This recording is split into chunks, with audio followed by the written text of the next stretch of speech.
Anda kembali di Breaking News, kali ini bersama saya Breman Atinaya. 4 saksi polisi di sidang perintangan penyidikan menyatakan seharusnya penyidik Polres Jakarta Selatan yang berhak mengamankan CCTV di rumah Verdi Sambo.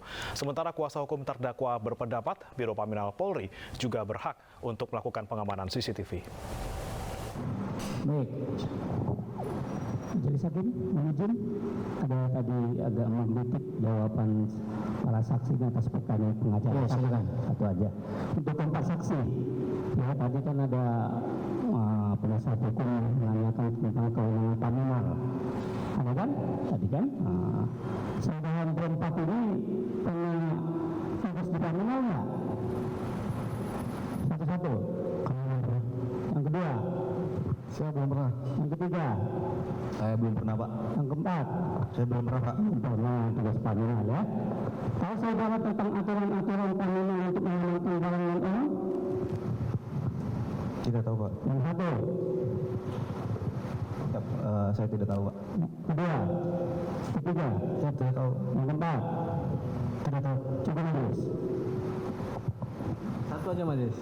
Ini terkait dengan pertanyaan penasihat hukum tadi. Satu aja. Menurut saksi berempat ini, satu-satu saya tanya, yang berwenang dan berhak mengambil CCTV di VR Komplek Polri Duren 3 itu adalah penyidik dari Polres Jakarta Selatan atau polisi lain? Menurut saksi, Polres. Siap, Pak Polres. Siap. Penyidik. penyidik mana? Penyidik Polres. Penyidik Polres. Penyidik Polres, Pak. Cukup aja gitu. Cukup ya? Izin satu yang mulia. Saudara-saudara saksi semua anggota Polri ya. Meskipun saudara tadi pertanyaannya apakah sudah pernah bertugas di Paminal atau tidak kan gitu. Tidak akan jawabnya. Tapi sebagai anggota Polri, apakah mengetahui itu pertanyaan saya. Tahu atau tidak bahwa Paminal itu mempunyai kewenangan untuk ini. Tidak harus Anda pernah di Paminal. Seorang anggota lalu lintas, saya tanya, terkait dengan Paminal. Tidak harus sudah pernah di Paminal. Saya minta jawaban saudara yang tegas terkait dengan pertanyaan saya tadi. Sejauh yang saudara ketahui, apakah Paminal mempunyai wewenang untuk melakukan pengamanan terhadap barang dan orang? Ya, tadi sudah ditanyakan ya. Kalau saudara tidak tahu, jawab tidak tahu. Ya. Siap, yang mulia. Nanti akan berbolak-balik lagi nanti. Ya, pertanyaan sama tapi bolak-balik. Tahu atau tidak? Siap, tidak. Tidak. Saudara Siap, tidak tahu yang mulia. tidak tahu. Siap, tidak tahu yang mulia. Tidak tahu. Tidak tahu. Tidak tahu. Saya terima kasih yang mulia. Saya minta saksi-saksi ini masih tetap nanti di persidangan ketika memeriksa saksi yang lain terkait dengan pertanyaan saya. Nanti Karena satu hal yang mustahil seorang anggota Polri tidak mengetahui itu. Ya, ada lagi? Cukup? Silakan. Apa yang sudah ditanyakan jangan ditanyakan lagi.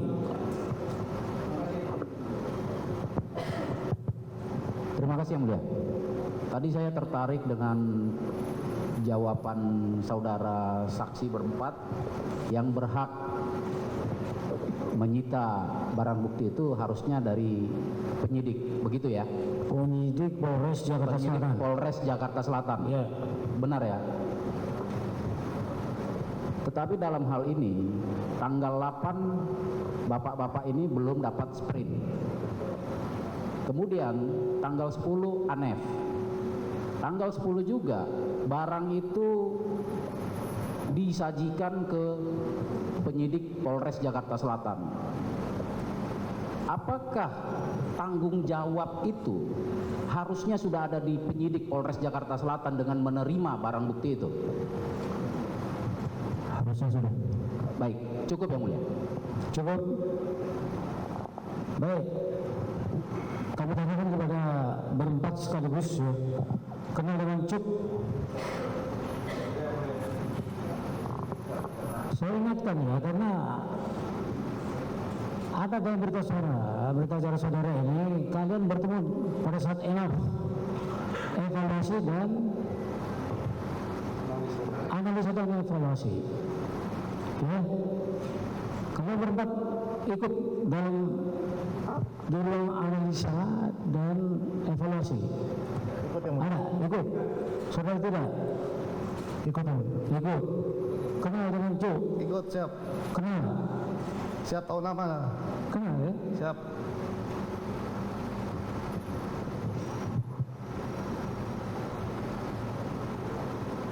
Dengan Arif Rahman? Siap, baru tahu di hari itu, Bapak. Di tanggal 10 itu. Pada saat evaluasi dan Siap, betul. Anef itu. anak tadi ya, analisa dan evaluasi. Siap, yang mulia. Kenal ya? Tahu ya? Dari mana mereka berdua ini? Dari Div Propam Polri, yang mulia. Siap, dari Div Propam Polri. Siap dari Propam Polri. Apa tugas mereka? Untuk melakukan penyelidikan juga sama kan? Tidak tahu. Sama juga melakukan penyelidikan. Betul. Begitu. Sama. Iya. Kalau terkait dengan kejadian anggota mungkin ya ikut, karena ini tembak-penembaknya antar anggota. Jadi Enggak, yang saya tanya itu tadi sama. Mereka juga penyidik. siap tidak? Tidak. Bukan. Bukan. Ya? Bukan. Baik, tanggal 8 saudara hadir bersama dengan ya, siapa? Kami AKP Rizal Samuel. Ya, pada saat saudara datang ke situ, ya, telah terjadi tembak menembak. Ada informasi yang saudara dapatkan begitu. Betul. Saudara sebagai penyelidik bersama anggota. ya, apa yang saudara perbuat? Pada saat kami baru masuk, kami langsung diperintah untuk mencari ambulan. Terkait dengan CCTV, Kami tidak ngecek, kenapa tidak?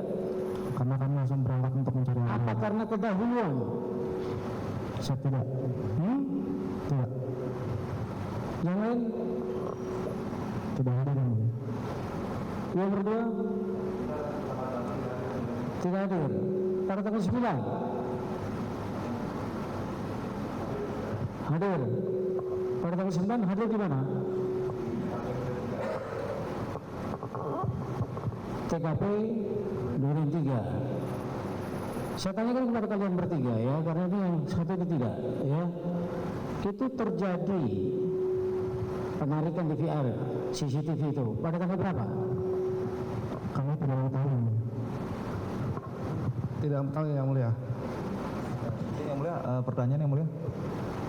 Kapan terjadinya penarikan atau penggantian Kami tidak tahu yang mulia. DVR CCTV tidak tahu? Siap, tidak tahu yang mulia. Atau kapan baru saudara mengetahuinya? Di hari Minggu tanggal 10 Juli yang mulia. Tanggal 10. Ya. Saudara sebenarnya adalah penyidik di Polres Metro Jakarta Selatan. Untuk hal-hal yang seperti itu saudara tidak lakukan. Dari pihak lain yang melakukan, kemudian saudara menerimanya di tanggal 10. Betul? Betul yang mulia. Pada saat Anef. Anef.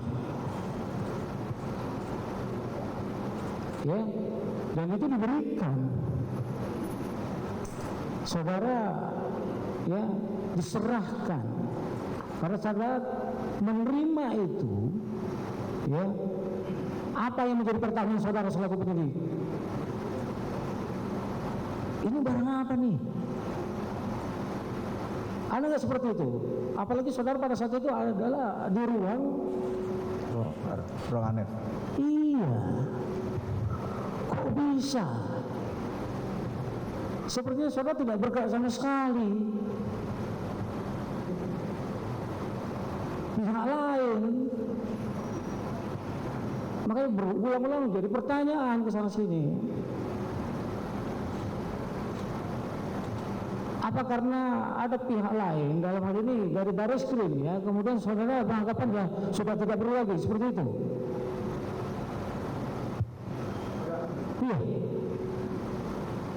Siap, izin yang mulia, mungkin karena kami yang tanggal 9-nya kami di TKP, tapi kan itu untuk peragaan yang mulia, kami tidak terpikirkan untuk cari CCTV yang mulia. Kalaupun itu CCTV itu ya, itu yang berada di luar. Tapi yang berada di dalam bagaimana? Kok fokusnya di luar saja? Yang di luar, yang di dalam rumah. Dan pemirsa, kita akan bersama-sama pantau sidang pada malam hari ini dengan Ketua IPW Sugeng Teguh Santoso yang sudah bersama kami melalui sambungan Zoom. Selamat malam, Pak Sugeng. Selamat malam, Mas Brehmana. Salam sehat. Salam sehat, Pak Sugeng. Pak Sugeng, ini kan yang menarik dari sidang kali ini, ada yang bilang bahwa saksi ini bilang bahwa seharusnya CCTV itu bisa langsung ataupun bisa diambil oleh pihak Polres Metro Jakarta Selatan. Namun kemudian dikatakan oleh pihak lain ataupun kuasa hukum terdakwa ini bahwa bisa juga diambil oleh Biro Paminal CCTV-nya. Nah, ini sebenarnya kalau menurut SOP-nya seperti apa, Pak? Terkait dengan matinya seseorang dalam satu peristiwa tindak pidana, maka yang berwenang adalah reserse. Ini harus ditegaskan dulu ya. Reserse. Jadi reserse akan memeriksa, mem-BAP semua pihak, karena kan belum tahu siapa pelaku segala macam ya. Jadi dengan asas praduga tak bersalah, maka semuanya harus diambil alih oleh reserse pertama ya. Semua barang bukti, setiap saksi yang ada di lokasi diminta keterangan. Tidak terkecuali Sambo yang ada di lokasi, yang saat itu ada di lokasi harus dimintai keterangan. Ini alur prosedurnya ya. Setelah kemudian diketahui yang mati adalah anggota polisi, walaupun sudah tahu kan, tetapi melalui proses BAP untuk menetapkan bahwa benar yang mati adalah anggota polisi dan pelakunya juga anggota polisi ya. Ya, tetapi semuanya itu sudah di tangan reserse. Baru kemudian, baru kedua ini, bahwa karena ini terkait anggota polisi, kewenangan daripada Paminal, ya Paminal memang memeriksa, mengamankan anggota dan juga barang bukti itu dalam hal dugaan pelanggaran kode etiknya, ya. Dugaan pelanggaran kode etik. Antara pelanggaran kode etik dengan peristiwa pidana, ini lebih utama penegakan peristiwa pidananya dulu, karena ada matinya orang. Ini harus diperhatikan nih.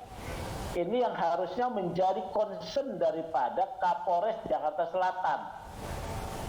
Nanti setelah semuanya diperiksa, kemudian gelar perkara naik ke penyidikan bahwa peristiwa ini adalah peristiwa pidana, matinya seseorang karena tindakan tembak menembak ya, baru kemudian Propam memeriksa itu ya. Yang kedua, karena ini menyangkut, nah ini satu model penegakan yang imparsial yang diharapkan. Karena ini menyangkut seorang pejabat tinggi, pejabat utama Polri, yaitu Ferdi Sambo, dan terjadi di rumah Ferdi Sambo, ya. Maka menurut saya ini harus dilaporkan ke Pak Kapolri dulu untuk meminta petunjuk, ya, apakah ya Propam di bawah Ferdi Sambo ini berwenang memeriksa atau tidak, karena yang bersangkutan itu patut diduga akan menjadi saksi. Jadi itu. Oke. Oleh karena itu dengan beberapa alasan ini yang paling berhak di sini adalah reserse. Baik, seharusnya memang pihak dari Ridwan Soplanit ya Pak ya, seharusnya dari awal sudah menyita CCTV tersebut. Namun kemudian kan kata Ridwan Soplanit ini kemudian menyampaikan bahwa pihaknya terkendala karena memang sudah ada Propam yang ada di sana dan pihaknya sedang fokus untuk kejadian pembunuhan berencana yang ada di rumah Ferdi Sambo, Pak. Ini kalau sesuai dengan SOP, apakah memang benar memang seharusnya dia sudah fokus dulu di rumah, kemudian dia bisa dalam tanda kutip seperti agak nantilah yang untuk CCTV-nya Pak? Karena kan memang tadi disampaikan di awal juga bahwa sudah ada intervensi terlebih dahulu dari Propam gini Pak untuk pengambilan bukti CCTV. Ya, karena kan dari awal ya pasti ini intervensinya kuat ya. Dari awal kan otak intelektualnya adalah Verdi Sambo, sehingga akan dilakukan tindakan-tindakan yang akan menghalangi proses penyidikan, termasuk pertanyaan kepada Rizal Sumual, kamu akpol angkatan berapa? Kemudian kamu memeriksa Baradae jangan kencang-kencang begitu. Itu udah intervensi, ya itu satu ya. Yang kedua, ketika mereka memaksa mengambil alih tanggung jawab, itu juga intervensi yang harusnya menjadi tanda tanya. Menjadi tanda tanya besar, ada apa? Mereka kan ini semuanya dibohong ini. Yang dari Polres Jakarta Selatan dibohong ini. Kalau dari setelah terbuka ini semua dibohongin, termasuk Ridwan Soplanit ya, termasuk Kapolres Jakarta Selatan. Sehingga mereka tidak tahu peristiwa yang sebenarnya. Nah, kemudian CCTV kan tadi Ridwan Soplanit mengatakan dia fokus terkait kasus matinya, di situ ada jenazahnya Brigadir Yosua. Maka pola berpikir reserse akan mencari semua keterangan dan barang bukti yang relevan. Itu pola pikir reserse. Apa itu barang bukti yang relevan? Barang bukti yang melihat peristiwa. Apa itu? Yaitu CCTV. Itu segera harus dilakukan, diambil ya. Mereka harus mengambil. Itu yang profesional ya. Maksud saya profesional tanpa ada satu psikohierarkis. Tetapi kalau misalnya kita sering menonton ya, ini film barat ya, makanya beda ya. Orang polisi barat yang tahu tentang kewenangannya, dia bisa menegur polisi lain. Ini kewenangan kami, Anda tidak boleh masuk. Bahkan masuk ke TKP dilarang, ya. Homicide, ya, yang bagian pembunuhan, ya. Detektif kriminal bagian pembunuhan, maka melarang semua pihak untuk masuk ke lokasi. Jadi walaupun itu dari Polri pun yang mungkin lebih tinggi ya Pak ya, lebih tinggi hierarkinya, itu tetap tidak boleh masuk. Harusnya okay. Itu namanya SOP profesional standar ya. Bahkan harus disampaikan, mohon maaf misalnya ya, Pak Jenderal, kami akan menjalankan tugas, semua pihak yang terkait ada di lokasi kami akan data ya, dan mohon dikosongkan tempat kejadian perkara untuk kami olah TKP. Baik. Itu profesional ya. Baik, kalau kita bicara profesional memang seharusnya dan idealnya seperti itu ya Pak ya. Cuman kan ini kemudian ada banyak faktor yang mempengaruhi kemudian terdakwa, maksud kami dari Ridwan Soplanit ini kemudian mengambil langkah berbeda atau ada intervensi seperti itu. Nah, tadi kalau menurut Pak Sugeng sendiri, ini apakah memang Ridwan ini memang betul-betul tidak tahu ataukah memang sudah ada di belakang seperti sudah di perjanjian atau diancam seperti itu Pak terkait dengan penghalangan penyidikan ini Pak? Kalau diancam akan muncul ya di dalam BAP-nya Ridwan pada saat pemeriksaan pelanggaran kode etik, karena justru ancaman tersebut akan menjadi faktor yang meringankan yang bersangkutan, bahkan membebaskan yang bersangkutan dari pelanggaran kode etik. Ini pertama ya. Oleh karena itu harus dilihat apakah ada ancaman atau sebetulnya itu adalah sikap yang dalam kaitan psikohierarkis ya. Kemudian dengan kerelaan menundukkan diri walaupun keliru ya. Oleh karena itu Irsus kan menetapkan semua mereka ini diduga melanggar kode etik ya, karena tidak menjalankan SOP penyidikan dengan benar ya, sehingga mereka melanggar kode etik. Jadi di sini problemnya. Yang ketiga, apakah mereka tahu peristiwa yang sebenarnya? Tidak tahu, karena kan peristiwa itu sudah terjadi, mereka datang, FS sudah mengarang cerita tembak menembak, mereka tidak tahu. Gitu loh ya. Kalau tahu tentu mereka akan melaporkan pada atasannya ya. Gitu. Itu dalam situasi yang memang semuanya dikelabui. Hanya dari Propam saja yang mungkin baru tahu ketika membuka di DVD ya, DVD-nya. Waktu ada kan si FS mengatakan dia tuh datang sudah ditembak mati. Ini sudah cerita dia kepada Propam maupun kepada polisi. Mereka kemudian membuka DVD yang mereka ambil tuh dari Propam tuh. Ketika Arif Rahman melihat bahwa si Yosua masih hidup di halaman, sementara Sambo sudah ada di sana, itu dia kan dikatakan gemetar, ya. Gemetar, ternyata loh, Pak Sambo ada di lokasi dan si Yosua masih hidup. Makanya dia bergetar ketakutan. Ya, kemudian dia lapor bertiga menghadap sama Hendra Kurniawan, ya. Kemudian si itu diperintahkan, kamu ini si itu menangis, Sambo sempat menangis kalau tidak salah, ya. Kemudian ini menyerang, menjaga kehormatan istri saya, si Eliezer, segala macam itu. Jadi ini memang betul-betul satu karangan cerita yang seketika dibuat untuk menutup peristiwa dengan otaknya itu ya FS gitu ya. Oke, secara garis besar memang semuanya berawal dari skenario yang dibuat oleh Verdi Sambo ini. Tentunya mungkin sudah kita keep dulu lah Pak ya. Oke, mereka sudah melakukan ini karena ada cerita yang bohong. Namun nanti ketika ternyata terbukti bahwa ternyata Ridwan Soplanit ini ternyata memang hanya terkait dengan psikohierarki saja Pak. Jadi mereka cuma karena datang saja dari pihak Polri karena kerasa lebih tinggi, kemudian mereka tidak berani untuk menghalangi mereka. Berarti hukuman ataupun yang bisa disangkakan kepada Ridwan Soplanit dan juga jajaran ini akan lebih berat Pak, kira-kira Pak?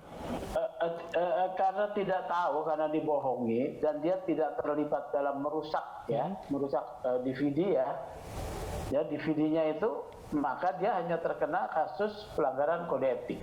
Kan begitu yang sekarang yang sudah menjadi perkara yang fix ini, mereka terkena pelanggaran kode etik ya. Bukan pelanggaran pidana. Waktu awal-awal saya pun menduga, saya kira mereka itu tahu bahwa terjadi sebetulnya bukan tembak-menembak tapi dieksekusi. Ternyata mereka tidak tahu ya. Dari pemeriksaan Irsus baru terbukti bahwa mereka tidak tahu. Pemeriksaan Irsus itu kan terjadi setelah Eliezer membuka tabir ya. Membuka tabir, baru terbuka pelan-pelan satu-satu itu.